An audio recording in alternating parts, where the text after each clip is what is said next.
Hi for everything. Yeah. Who believes we are seeing a commodity super cycle in the next couple of years? Please raise your hands. Oh, okay, that's not a lot. Okay, I try my best. Are you from the ECB or what? So yeah, I'm 26 years young. Okay, I also own NVIDIA stocks, no, just kidding. If you want to follow me on the social platforms, please scan the codes. I'm also in room 205. If you want to follow me, there will be a party tonight. No, just kidding. And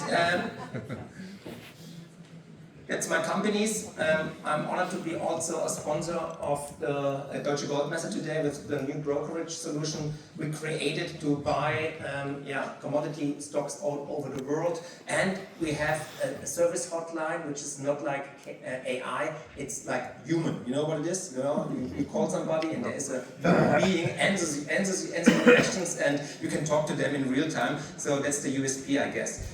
So, like we already mentioned at the panel, actually, I think we're living in a paradigm shift, and we see it all over the place. We see it with the crisis in the last couple of years we had. We see all the hoax which are collapsed. It doesn't matter if it's COVID or the green transformation in Germany. We had an Energiewende. It's the Wall Street Journal said once it's the stupidest energy politician in the world, and it is actually. We had the woke madness. I don't know if you know it, but in Germany, you can change your gender once a year. Did you know that? Yeah. It's funny. I did it last year. I was not too happy about it. I show later. No, just kidding. But this is like decadency and hubris we're living in, and this is, but also very important. This is for example, that's why we see the last cycle. That's why we're in the late Roman decadency actually, and this is part of the cycle we're living in. So at the end, you see more, ideology than like brain power or intelligence. So, people waking up, and even Mr. Fink from BlackRock said it, that the woke era went too far. We see the end of the woke era, and that's a good thing actually, I think. So, and now we're in the fourth turning, and in the fourth turning, it's separated also in spring, summer, autumn, and winter. After the Second World War, we had, of course, the spring, everything went up, we had prosperity, we had the Deutsche Wirtschaftswunder, the German Wirtschaftswunder, and then we had summertime, people got lazy, we had more flavors of cornflakes than ever before. Sometimes if I'm in front of the fridge, I don't know, can I drink this buttermilk or do I have to put it on my skin? I don't know, there's so many flavors. And so we have capitalism, and now we're in the winter time, and I don't know if you're familiar with Game of Thrones. Winter is coming, yeah? Winter is coming. Yeah, it means everything dies and something new can appear. So it's like Schumpeter said, to create something new, you have to destroy the old system. And that's what we're having right now. We are in winter time. In winter time, the old monetary system dies, but also the trust into the political parties, the trust in the institutions, the trust in the media. Who of you believes in the media, for example, in the mainstream media, they call it? No one. Yeah, that's a problem. Nobody does, and it's good. It's good. So you're already one step ahead, actually, because they lied to us. They all lied to us. They're just like the propaganda of the political system, actually. So, for example, I'm always bluffed. How can you expect a change in the political system? Because the faces change, but not the politics. That's the problem. And they all lie to us. It doesn't matter if it's the Energiewende, the transformation of the energy system, if it's COVID, the refugee crisis in 2015, if it's the retirement system, if it's COVID, and so on, they all lie to us. And all these narratives collapse right now. Climate, for example, the IPCC had to step back from the worst scenario they had, that the world will end in 2100. It won't, and that's actually good because we see that the truth always wins actually, and then we see the new beginning. Spring will come after this winter time. It will be tough, it will be hard, but people who are right now, for example, wealthy, if they are on the wrong track, they will get poor, 100%. And we will see a mind-blowing change in the next couple of years, which we can't actually wrap our head around, because it will be mind-blowing, definitely mind-blowing. And right now we see it with the multipolar world, for example. We see that the unipolar world is ended, definitely ended. And normally, if there is a shift, normally it goes hand in hand with a war, with a conflict between the rivals. But this time, I think, like I mentioned at the panel, I think the US just won it with Venezuela and Iran, and it will stay the hegemon in the next couple of years. So that's the problem, and it's always the same. It's always the rise and the decline of the empires we see right now. And that's why the gold price is actually at an all-time high, because the gold price signals just one thing, that the old system is dying. And like I mentioned before, the gold price is not at an all-time high. The fiat currencies all over the world at an all-time low. And so it doesn't matter if you own Swiss franc or US dollar or Canadian dollars, the monetary system we are living in is dying. It's just a matter of time. Perhaps they will kick the can down the streets a little bit longer, they will change the rules like the ECB did, for example, but it's just a matter of time. It's not a question if it collapses, it's just the question when. And of course, they want to stick to the system as long as possible. They will do everything to stick to the system. That means there will be taxes, they will tax gold, they will tax Bitcoin, of course, they will change the rules. It's like a soccer game. If you're losing the game and you change the rules during the game, just win time. Then out of a sudden you are the winner of the game, but they changed the rules in the ECB, for example, since 2008 all over again, and anytime actually. So it will be interesting, but they're totally desperate. That's why they changed the rules, and that's why we will see a tax on you, taxation, and so on. But the gold price actually signals one thing. It shows everybody, hey, I'm the new boss in town, like I mentioned already, and the old system is actually fucked. That's it. That's it. And the funny thing is, they always said, oh, gold is just a yellow rock nobody needs. Yeah, but it outperformed the S&P in the last 25 years. So gold made its way actually, and this is really astonishing, I think. And it just shows us that we are in a paradigm shift, that we witnessing a new era, a new monetary system, and the next monetary system won't be fiat currencies. I can tell you that, of course.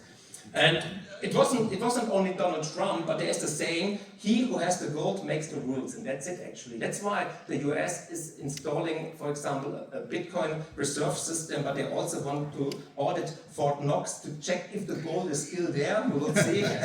What do you think? Is it still at Fort Knox? Partly. We should get it home actually. Partly. Okay. He's from the US Embassy, he knows it. Just kidding, just kidding. Yeah. So right now we are at a commodity super cycle, and why is that? Yeah, of course because of digitalization, robotics and AI. We need so many raw earths, we need so much energy like never before. For example, we need in the next 15 years as much copper than the whole world in the last 3,000 years got out of the floor. Can you imagine? The 3,000 years, next 15 years. So the demand is driven by AI, by robotics, and of course NVIDIA and so on and stuff. Yeah. So I think this is a millionaire cycle. It's a historic opportunity, and there is a gigantic supply deficit because we invested too little in the last couple of years, because it was always not ESG, it was dirty, and no, you don't want to get into the mines, it's not good for the environment, and so on and so forth.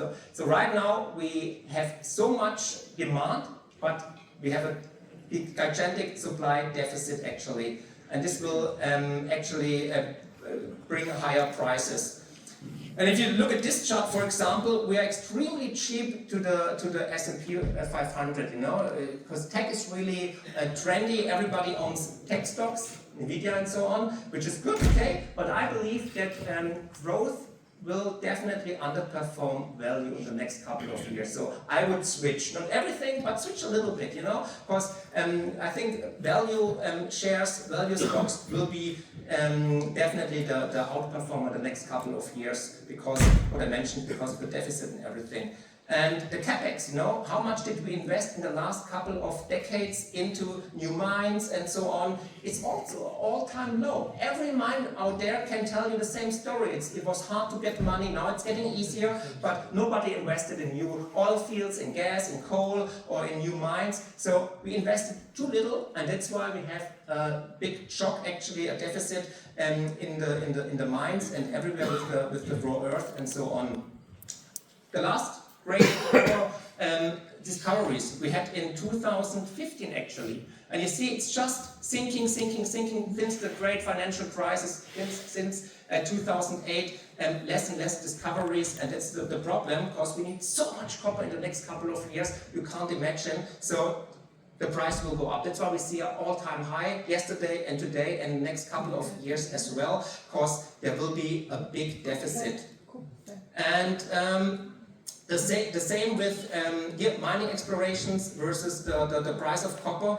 Yeah, it's so obvious, and I think it's an historic opportunity to become actually a millionaire in fiat or in other commodities, actually, buy gold please, or Bitcoin, because they will tax the fiat currencies as well as the assets, of course, but it's such an easy, it's a no-brainer actually. You have to invest. It's 1%, 5%, 10%, 30% of your portfolio should be actually in commodities and in energy stocks in the next couple of years. Here another chart which shows you that AI needs a lot of energy actually, and uranium. I'm a big fan of uranium, and I had a whole chapter in my book 2020, and those stocks which are recommended just went up like crazy. Right now it's getting a little bit mellow, but I think there will be a next uptick. So I would recommend definitely you should also own some uranium stocks, because we will see a renaissance of nuclear plants all over the world, and guess what, even in Germany, I promise you that. Yeah, as soon as sane politicians are in power again, they will get back to nuclear power plants, and I hope it will be soon actually for the praise for Germany and for the destiny of Germany and Europe as well. And if pardon me? Yes. If you believe in God, that's good, yeah. But we will see. Yeah, we will see. You just have to vote. Right. And if you look at the energy mix in the world, you see that fossils are still very trendy. You know, like the whole world, like 35% use coal, for example, 22% natural gas. So all the climate guys who tell you, oh, we don't need coal or we don't need natural gas and so on, they're wrong, because you can't work with wind and solar because they're not reliable. That's the whole thing, and we don't have a solution to save this not reliable energy from wind and solar, so we can use it, for example, if there's no wind or solar at night. So that's the problem. We need a solution before we invest more in solar panels or in wind. So here you also see the energy stocks versus the S&P 500. And yeah, it outperformed the S&P 500 already, and I think it will keep on outperforming the broader stock market in the next couple of years. And like we said in the panel, I think oil price will go much higher than $100 per barrel. So we will be in a world sometime perhaps with $200 a barrel, because it's raw and we need it, and with the deglobalization and a multipolar world, it's even harder to get the oil out of the Strait of Hormuz, for example. And yeah, this is a really interesting chart I found on X. You see on the right hand side, you see China, you see India and Vietnam, and they use more than 50 or 60% of their total energy supply from coal, for example, and oil. So they will never use just renewables. It's impossible. So that's why I think There are like 3 billion people in India and China and Vietnam. That's why you should own stocks in oil, in gas, in coal, and so on. And of course, like I mentioned, also nuclear uranium stocks are really important for your portfolio in the next couple of years. So these are major countries with nearly 3 billion citizens, and I think India just had made a contract with Australia for 30 years of coal supply. So they plan long term, not short term. So we talk about 30 years, for example, India and Australia. And this is one chart you should show everybody who is sticking or gluing himself on the street because of climate change. It shows you on the right side, you see how rich the countries are. The richest countries are up here on the right hand side, and the poorest countries are down left. And it shows you that all countries who are rich, who are wealthy, they need a lot of energy. And every poor country, communist countries, socialist countries, countries in third world countries, they don't have so much energy in consumption. So I don't know if you know Luisa Neubauer or somebody, if they tell you, the climate activists, oh, don't use too much energy, they all want to put you like down here, so you're all getting poor. Yeah? So if you want to live like in Ethiopia or Congo, feel free. I don't think it's great, but that's what they actually want. They want you to get poorer. That's it. That's it. So you see the stability of this ideology to use less energy, because energy is life. Energy is prosperity. Energy is wealth. You know it from your own. You know, look in your biography. If you want to reach something, you have to put energy into it. You know, if you want to date your girl from high school, or if you start a business, just sitting on the sofa drinking beer won't make you rich. So you have to put energy into something to achieve something. And the problem is the climate activists are all like left and lazy. So that's why they don't want to put energy in something, and they want to do everything on the same page. So they want everybody to be poor as they are, intellectual as well. So don't trust them. So if you want to be wealthy, you need energy. You see it here on the chart, so take a picture of this chart and show it to everybody who tells you you should use less energy.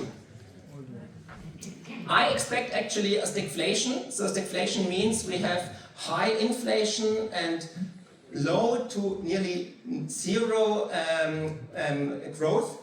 And in a stagflation, you need commodities and gold. This is a chart which shows you which assets performed the best during a stagflation. And I think you should own gold, of course, long term, next couple of years, but also like energy stocks, basic stocks, Colgate, McDonald's, so everything actually which is good for the stagflation scenario, which I expect actually in the next couple of years. Tech, AI won't outperform, in my opinion, value stocks.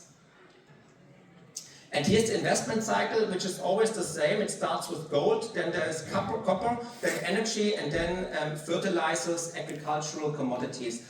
And yeah, everybody knows where are we right now, and then it starts again. So the start is always gold, silver, precious metals, and then raw earths, commodities, and energy, and now it's fertilizers and agricultural commodities. So, to summarize, I think we all know, we all feel that we are at a historic turning point. Actually, we see, for example, Milei in Argentina, we had Trump, we have new parties on the left and right side of the political system, which are getting stronger and stronger because the people are disappointed from the politicians all over the world. We see inflation. I expect a second inflation wave and perhaps a third one in the next couple of years. And you have to prepare yourself for volatility. It will be a roller coaster ride. So, for example, if you look back in the Weimar Republic, the hyperinflation, the gold price went up and down, like really like a roller coaster. And if you, for example, said, oh, there is a downturn, a correction, and you sold all your gold, it was really hard to get into the market again. So I would use any correction as a buying opportunity. And then my advice is definitely diversification, but invest in everything which the politicians, the media, and especially the green people hate. So do exactly the opposite, yeah? So if for example, CNN or the politicians tell you do this and this, do exactly the opposite, because they're always wrong. They're always wrong. And yeah, don't leave too much money on the banks, because there will be a banking crisis as well.